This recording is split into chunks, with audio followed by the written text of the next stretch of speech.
Tinjauan atas Wahyu 1 ayat 1 sampai 3 ayat 22 dengan lensa paralelisme progresif. Bila kita menafsirkan kitab Wahyu dengan menggunakan lensa dan metode paralelisme progresif, Wahyu 1 ayat 1 sampai 3 ayat 22 dipahami sebagai siklus pertama atau tinjauan menyeluruh pertama dari seluruh periode antara kedatangan Kristus yang pertama dan kedatangannya yang kedua. Ketimbang berfungsi sekedar sebagai pengantar untuk peristiwa-peristiwa mendatang, pasal-pasal ini menyiapkan panggung dengan menetapkan realitas-realitas dan tantangan-tantangan rohani yang akan menjadi ciri seluruh zaman gereja. Wahyu 1 ayat 1 sampai 20 penglihatan tentang Kristus yang bangkit. Wahyu dan tujuannya, Wahyu 1 ayat 1 sampai 3, dengan fokus pada apokalipsis Yesus Kristus, wahyu Yesus Kristus. Bukan sekedar wahyu tentang Yesus Kristus, tetapi juga wahyu dari Yesus Kristus. Wahyu diberikan untuk memperlihatkan kepada hamba-hamba Yesus Kristus tentang apa yang harus segera terjadi. Haide Genestai Entakei.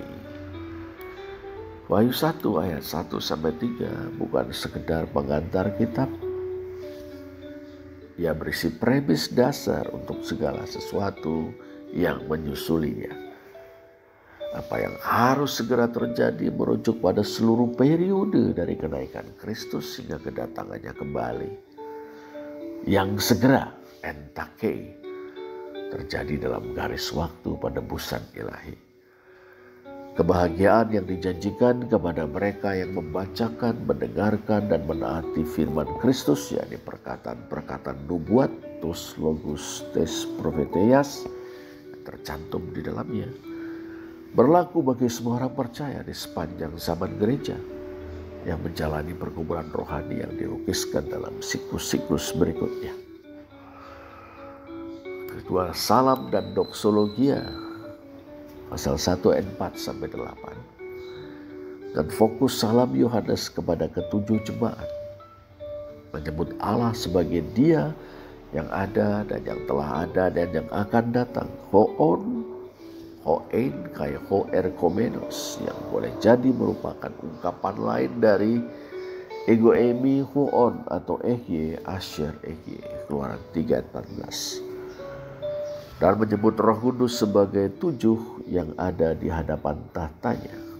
Tujuh roh yang ada di hadapan tahtanya, tone hepta, neumaton, haenopion, tutronu auto, yang mengingatkan kita pada tujuh fungsi dari roh yang dengannya Tuhan Allah Israel Adonai mengurapi tunas Isai, Yesaya 11 ayat 2. Juga penyertaan roh yang berfirman kepada tujuh jemaat, lihat Wahyu 2 ayat 7, 11, 17, 29, Wahyu 3 ayat 6, 13 dan 22. Secara khusus salam Yohanes menekankan Yesus Kristus sebagai saksi yang setia, yang pertama bangkit dari antara orang mati dan yang berkuasa atas raja-raja bumi ini. Homartus hopistos hoprototokos ton nekron kai ho arkonton basileas teiskeis. Wahyu 1 ayat 5. Ketiga gelar itu saling terkait. Yesus Kristus telah menjadi saksi yang setia, yakni melakukan pekerjaan-pekerjaan Allah. Perhatikan Yohanes 4 ayat 34, 5 ayat 20, 9 ayat 3, 10 ayat 25, 37 dan 38, serta Yohanes 14 ayat 11 dan 12. Yesus Kristus menjadi saksi yang setia dengan melakukan pekerjaan-pekerjaan Allah hingga tuntas. Lihat Yohanes 19 ayat 30, perkataannya sudah selesai atau tetelestai. Adapun puncak dari pekerjaan-pekerjaan itu adalah tindakan Yesus memberikan nyawanya bagi domba-dombanya. atau sahabat-sahabatnya. Lihat Yohanes 10 ayat 11 dan 15 serta Yohanes 15 ayat 13. Ia melakukan itu untuk keselamatan mereka. Dengan jalan itu Yesus telah menyatakan Allah yang tidak kelihatan kepada manusia. Yohanes 1 ayat 8, 14 ayat 9. Yesus telah memberikan kesaksian tentang kebenaran. Yohanes 3 ayat 11, 18 ayat 37. Karena Yesus telah menjadi saksi yang setia, Allah membangkitkannya dari antara orang mati dan menjadikannya buah sulung kebangkitan dan penguasa atas raja-raja di bumi. Orang-orang yang mengikuti jejaknya jadi bukan sekedar mengaku percaya dengan lisannya, tapi juga menyatukan diri dengannya dalam kesaksian dan kebenaran akan beroleh kebangkitan. Wahyu 20 ayat 6 dan menjadi raja. Wahyu 5 ayat 10, 20 ayat 4 dan 6. Yohanes menyusul salamnya dengan sebuah doksologia bagi Kristus. Dalam doksologia itu kasih Kristus dan apa yang telah dikerjakannya bagi umatnya diperlihatkan atau dikumandangkan. Yohanes menyebut Yesus Kristus sebagai Dia yang senantiasa mengasihi kita, to agaponti hemas, dan yang telah melepaskan kita dari dosa-dosa kita dalam darahnya, lusanti hemas ekton hamartione hemon ento haimati auto, dan yang telah membuat kita menjadi satu kerajaan, menjadi imam-imam bagi Allah Bapanya, epoyesen hemas basileyan Yereis tuteo kai patri auto. Kemudian Yohanes mengajak para pembacanya untuk mengarahkan perhatian mereka pada kedatangan Kristus. Lihatlah, ia datang dengan awan-awan. Datang dengan awan-awan berarti datang dalam kemuliaan anak manusia sebagai Mesias. Ingat Daniel 7 ayat 13. Perhatikan juga Wahyu 13 ayat 26 dan 14. Markus 13 ayat 26 dan Markus 14 ayat 62. Dalam kemuliaannya Kristus akan menyempurnakan seluruh rangkaian karya keselamatan ilahi. Kebangkitan, yakni kebangkitan dari antara orang mati dan langit yang baru dan bumi yang baru. Dalam kemuliaannya pula Kristus akan menghukum iblis dan kuasa-kuasa yang telah menjadi kaki tangannya. Ia akan menghakimi seluruh umat manusia dan melenyapkan maut. Itulah sebabnya dikatakan bahwa setiap mata akan melihat Dia, juga mereka yang telah menikam Dia, dan semua bangsa di bumi akan meratapi Dia. Oleh karena itu, lihatlah ia datang dengan awan-awan, idu erketai beta tonde velon, seruan kepada para pembaca, ya para pengikut Kristus untuk meneguhkan pengharapan eskatologis mereka di tengah-tengah pergumulan yang hebat. Keadilan itu ada pada Yesus Kristus, Tuhan mereka yang mengasihi mereka.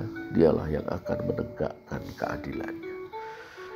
Jelas salam ini ditujukan kepada 7 jemaat di Asia Kecil yang melambangkan gereja yang kudus dan am di sepanjang sejarah. Salam ini mendeklarasikan kedaulatan Kristus atas segenap ciptaan dan seluruh sejarah. Dia adalah Alfa dan Omega yang mengawali sejarah penebusan dan membawa sejarah itu kepada satu tujuan akhir yang ultimat, yakni persekutuan yang penuh antara Allah dan umat yang telah ditebusnya.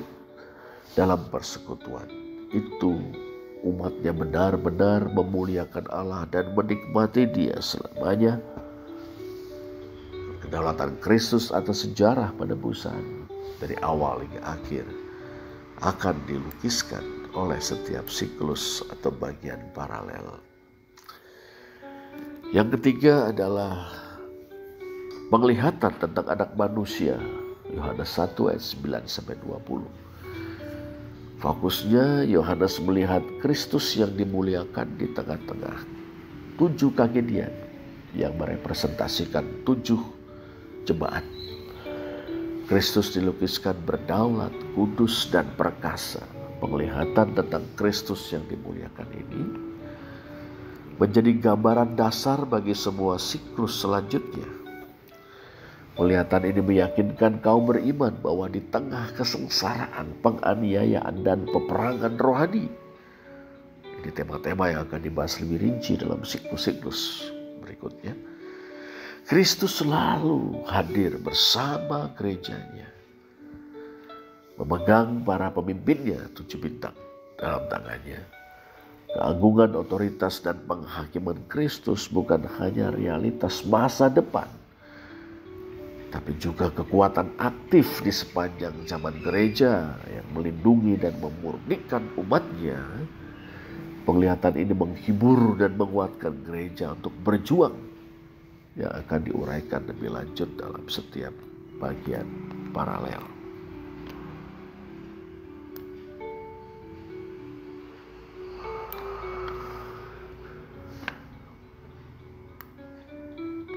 Wahyu 2 ayat 1 sampai 3 22, surat-surat kepada 7 jemaat. 7 surat sebagai representasi atau perwakilan zaman gereja, melambangkan zaman gereja. Masing-masing dari ke-7 surat ditujukan kepada jemaat tertentu yang memuji kekuatannya, menegur kegagalannya, dan menawarkan janji kepada barang siapa menang atau Tony Conti. Lihat Wahyu 2 ayat 7, 11, 17, 26, Wahyu 3 ayat 5, 12 dan 21. Ke-7 jemaat bukan sekedar jemaat-jemaat historis di Asia Kecil. Mereka melambangkan beragam kondisi dan tantangan rohani yang dihadapi oleh gereja di segala abad dan tempat. Oleh karena itu, setiap surat mewakili satu tipe gereja atau pergumulan tertentu. Jemaat Efesus kehilangan kasih yang mula-mula. Jemaat Smyrna mengalami penganiayaan hebat. Jemaat Pergamus membiarkan ajaran sesat dan penyembahan berhala. Jemaat Tiatira membiarkan imoralitas atau amoralitas dan penyembahan berhala. Jemaat Sardis mengalami kebekuan rohani. Jemaat Philadelphia setia. Jemaat Laodikia berpuas diri dalam keadaannya yang suam-suam kuku. Tiap-tiap gereja atau jemaat dan pergumulan-pergumulannya akan muncul kembali di sepanjang kurun waktu yang dimulai sejak kedatangan Kristus yang pertama hingga kedatangannya yang kedua. Siklus pertama, gereja dalam perjuangannya, Ecclesia Militans. Wahyu 2 ayat 1 sampai 3 29 menyajikan interpretasi paralel pertama atas keseluruhan zaman gereja dari perspektif pergumulan gereja dan pengawasan langsung Kristus. Bagian ini menunjukkan bahwa di sepanjang sejarahnya gereja akan mengalami periode-periode kesetiaan. Direpresentasikan dengan jemaat-jemaat Efesus, Smyrna, Philadelphia.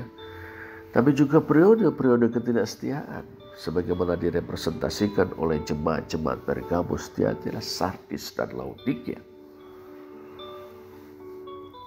Ini semua menuntut kewaspadaan, pertobatan, dan ketekunan yang terus-menerus. Panggilan untuk menang, janji yang berulang pada barang siapa menang dalam setiap surat menggarisbawahi pertempuran rohani yang sedang berlangsung dan perlunya kesetiaan setiap orang dan kelompok di sepanjang zaman ini. Panggilan untuk bertahan dan peringatan terhadap atas kompromi tidak terbatas pada abad pertama, tapi juga bergema bagi kaum beriman yang menghadapi pergumulan-pergumulan serupa di setiap generasi hingga Kristus datang kembali. Intinya Wahyu 1 ayat 1 sampai 3 22 bukan sekedar sebuah prolog atau pengantar. Pasal ini memberikan gambaran awal yang menyeluruh dari seluruh zaman gereja dan ditandai oleh kehadiran Kristus yang berdaulat, hal yang positif dan negatif dari gerejanya, serta tantangan-tantangan dan panggilan-panggilan spiritual yang terus-menerus untuk setia.